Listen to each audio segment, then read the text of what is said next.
ఈరోజు ఈ ప్రెస్ మీట్లో ప్రతిపక్ష హోదాలో ఇదే మా చివరి ప్రెస్ మీట్.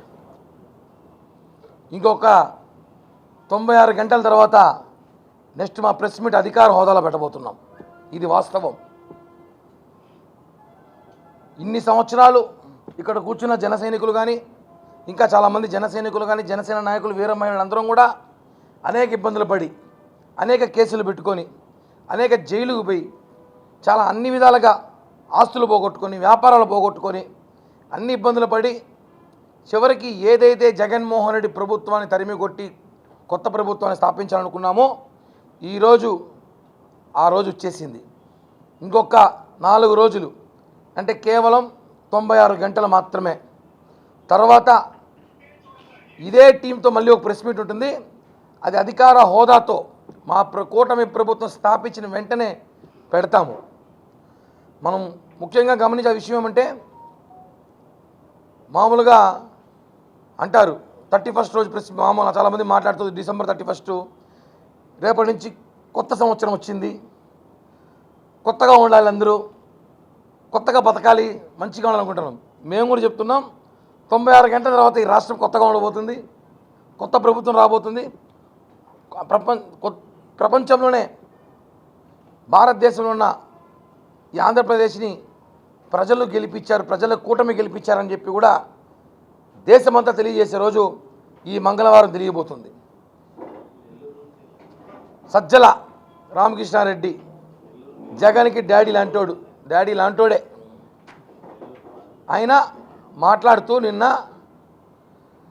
ఎలక్షన్ ఆఫీసర్ని లెక్క చేయొద్దండి, ఎన్నికల కోడ్ని లెక్క చేయొద్దండి, మీరు ఇష్టానుసారం ఏమైనా చేయండి, చట్టం పక్కన పెట్టి పనిచేయండి, బాగా బలిసి బాడీలు పెంచుకొని రండి.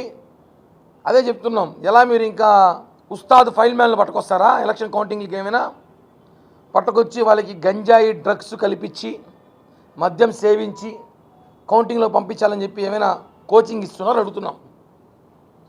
ఎవరైనా ఇందాక మా నాగబాబు గారు మాట్లాడుతూ పోలీస్ ఆఫీసర్ని, ఎన్నికల అధికారుల్ని అందరినీ గౌరవించి మన ఎలక్షన్లు కౌంటింగ్ చేయండి రా బాబు అంటే, ఈయన వాళ్ళని విడ్డూరంగా దౌర్జన్యంగా బెదిరించి కౌంటింగ్ చేయమని మాట్లాడుతున్నాడు. అందుకే ఆయనకి పిచ్చి పట్టిందా, ఓడిపోతున్నాను ఓటమి భయంలో పిచ్చి పట్టిపోయి ఆయన మాట్లాడుతున్నాడు. కనీసం ఆయనకి చికిత్సని ఇప్పించండి, లేదా రేపు మా ప్రభుత్వం రాగానే మంచిగా చికిత్స ఇప్పిస్తాం.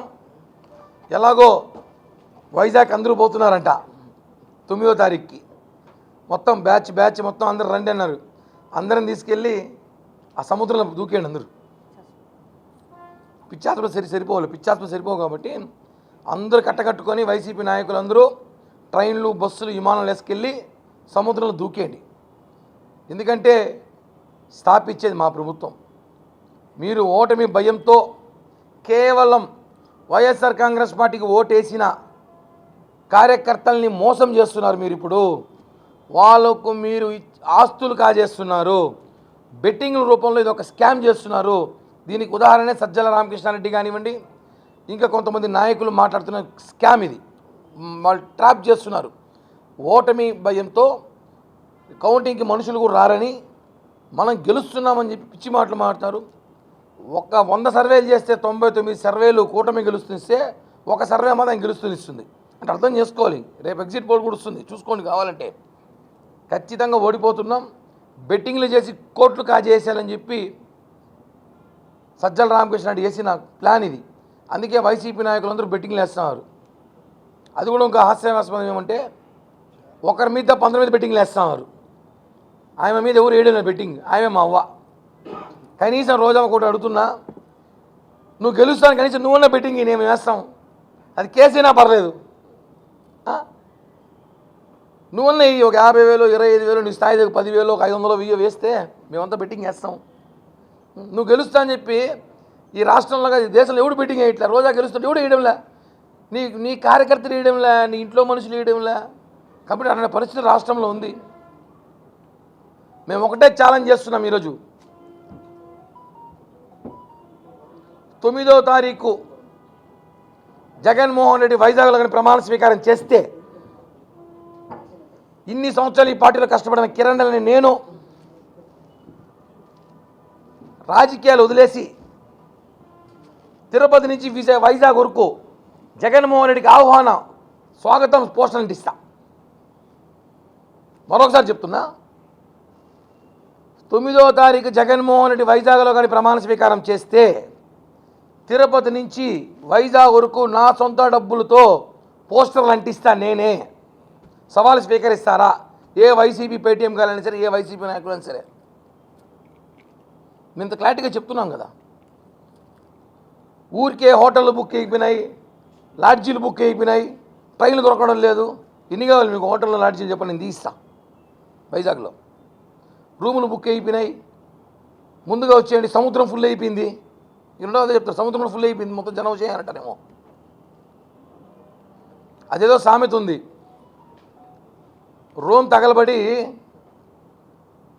తగలబడితే ఎవడో ఫిడేలు వాయించాడంట.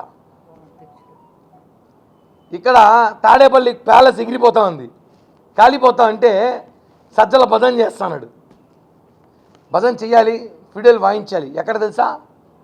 చెంచలగూడ జైల్లోనో, చెర్లపల్లి జైల్లోనో, లేకపోతే లోటస్ పాండ్లో చేయాలి. మీరు మీ భజనలకి ఇక్కడ ఎవ్వరు కూడా మోసపోయే ప్రసక్తే లేదు. 100కి 100% భారీ మెజార్టీతో తుఫానుతో మేము గెలుస్తున్నాం. 140కు పైగా సీట్లు మేము సాధించబోతున్నాం. అధికారం, కూటమి అధికారం రాబోతోంది. ఏదైతే పవన్ కళ్యాణ్ గారు కోరుకున్నారో, కష్టపడి సీట్లు త్యాగం చేసి జన సైనికుల్ని కన్విన్స్ చేసి ఈరోజు రాష్ట్రం బాగుండాలని చెప్పి కోరిక కోసం పవన్ కళ్యాణ్ గారు తీసుకున్న నిర్ణయంలో పవన్ కళ్యాణ్ గారు ఈ రాష్ట్రానికి గేమ్ చేంజర్గా మారారు. ఈరోజు రాష్ట్రం బాగుపడాలంటే కారణం పవన్ కళ్యాణ్ గారు మాత్రమే. ఎందుకంటే బీజేపీ, జనసేన, టీడీపీ కూటమి కలవాలని ఎన్నో ప్రయత్నాలు చాలాసార్లు సక్సెస్ కాకపోయినా పవన్ కళ్యాణ్ గారు ఆయన భుజాన మోసుకుని వెళ్ళి ఈరోజు ఈ కూటమిని సక్సెస్ చేయించారు. అక్కడ మోడీ గారు, ఇక్కడ ఎన్డీఏ కూటమి అభ్యర్థి ప్రమాణ స్వీకారం చేసేది గ్యారంటీ. కాబట్టి దయచేసి ఎవరు కూడా ఈ చిల్లరగాల, ఈ ఫేక్ గాలు, ఈ దొంగలు మాట నమ్మకండి అని చెప్పి కూడా తెలియజేస్తూ, నా సవాళ్ళని ఏమైనా స్వీకరిస్తారా? ఇక్కడి నుంచి నా డబ్బులతో పోస్టర్లు తయారు చేసి ఏసీ పోస్టర్లో జగనన్న ప్రమాణ స్వీకారోత్సవం ఆహ్వాన పోస్టర్లో నేను తిరుపతి నుంచి ప్రతి బస్సు కంటిస్తూ వైజాగ్ కంటిస్తా. జగన్మోహన్ రెడ్డి ప్రమాణ స్వీకారం చేస్తే రాజకీయాలు వదిలేసి పోస్టర్లు అంటిస్తా. జగన్మోహన్ రెడ్డి ఆహ్వాన పోస్టర్లో రాజకీయాలు వదిలేసి శాస్త్రం లేదు కామ, రాజకీయాలు వదిలేసి చేస్తున్నా చెప్తున్నా. రాజకీయాలు వదిలేస్తే శాశ్వతం ఇంకేముంది, వదిలేస్తున్నాం. జగన్మోహన్ రెడ్డి సీఎంగా ప్రమాణ స్వీకారం చేస్తే రాజకీయాలు శాశ్వతంగా వదిలేసి జగన్మోహన్ రెడ్డికి తిరుపతి నుంచే ఈ హోటల్ కానించి స్టార్ట్ చేస్తా. కావాలంటే పోస్టర్లు అంటించేది, స్వాగత తోరణ పోస్టర్లు అంటిస్తూ వైజాగ్ దాకా అంటిస్తా. ఇది వాస్తవం. స్వాగతం.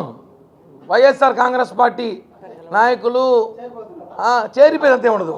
రాజకీయాలు వదిలేసి స్వాగతం పలుకుతాము అంటే మేము మా ఆహ్వానం వచ్చాం, రండి, ఆయన ప్రమాణ స్వీకారం చేస్తారు, సముద్రం నిండిపోయింది రండి అనేసి.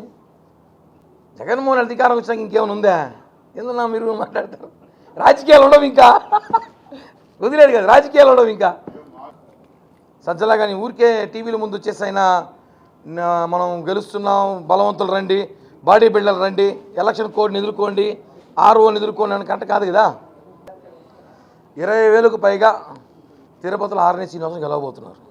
ఆ పార్టీ 21 గెలిచే అవకాశాలు ఉన్నాయి మాకు. కేఏ పాల్ కూడా చెప్తున్నాడు 175 అనేసి. నిన్న కేఏ పాల్ కూడా 175 గెలుస్తాం, అవకాశం వస్తాడు. సేమ్ జగన్ కూడా చెప్పాడు. రావాలని కోరుకుంటున్నాం, ఓటమి చూడాలి కదా. రాకపోతే సముద్రం బుక్ చేసుకున్నారు వాళ్ళు,